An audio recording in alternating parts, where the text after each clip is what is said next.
of those firefighters that we lost after 9/11 may still be here, and it's very unfortunate, that it took this long to get to this point. But unfortunately, we can't change the past. We can only focus on now and the future. And I'm just grateful that they are going to get the treatment they deserve. And that really needs to happen, because not to bring politics in it, but anytime that you've got all members of Congress get lifetime benefits even after serving one term. Same Right. thing with the President of the United States. So this is the least that we could do for these heroes who, went in the war and, saved countless lives. Yeah. One term and you're covered for life. It's like, and that's the thing. I'm not here to berate Congress. I'm here to support firefighters. You know what I mean? Exactly. It's like, what you have is great, good for you, but they deserve it too. You know what I mean? Right. Like, how do people not see this? You know what I mean? I just don't understand.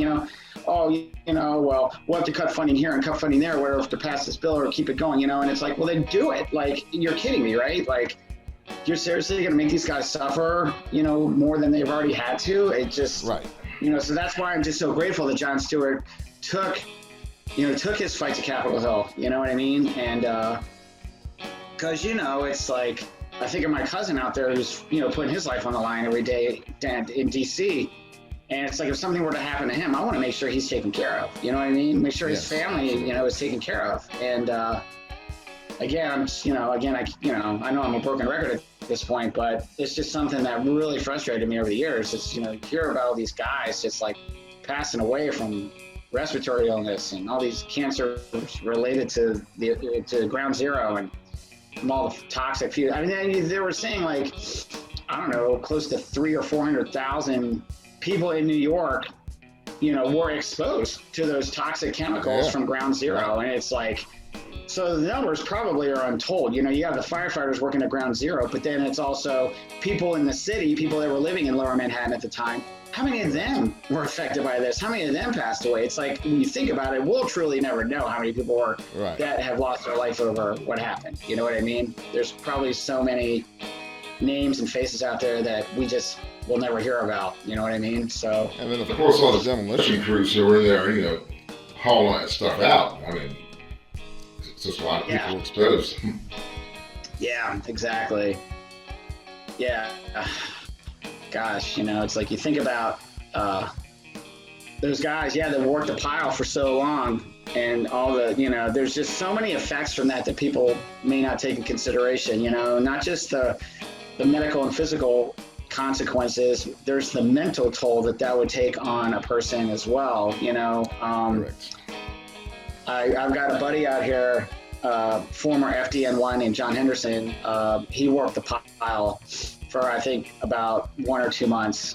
He came out of the Bronx, and he's told me some stories about what he experienced down there. And, he went through tons of therapy and was tried on different kinds of medications and stuff, and I'm talking about like for mental health treatment, Yes. And, you know what though? Reality is, he stopped all that shit, packed up his stuff, moved here, and he just like hangs out and smokes weed. He's like the happiest guy, man. He got married. Right. He's turned his whole life around. You know what I mean? But he's an example of someone who experienced so much trauma down there. I've heard stories from other firefighters. I can remember one particular firefighter was telling me, he was down there and him and a couple of guys were trying to get to a victim. She had clearly already passed away, but she was like kind of encased in some rubble, whatever, but they could see her and they could see she had been pregnant, and they spent hours and hours and hours trying to get her out so they could get her home so her family could have the proper services for her. And at some point during their efforts, there was a partial collapse in the pile and they lost her. You know what I mean? So to think what that would do to somebody, I think about it, it just breaks me up inside. But to actually be a firefighter trying to save her, Yeah. Putting your whole life on the line in that point. Because at some point, at any point, working in that pile, because John was telling me, he's like, there's voids there you couldn't even see.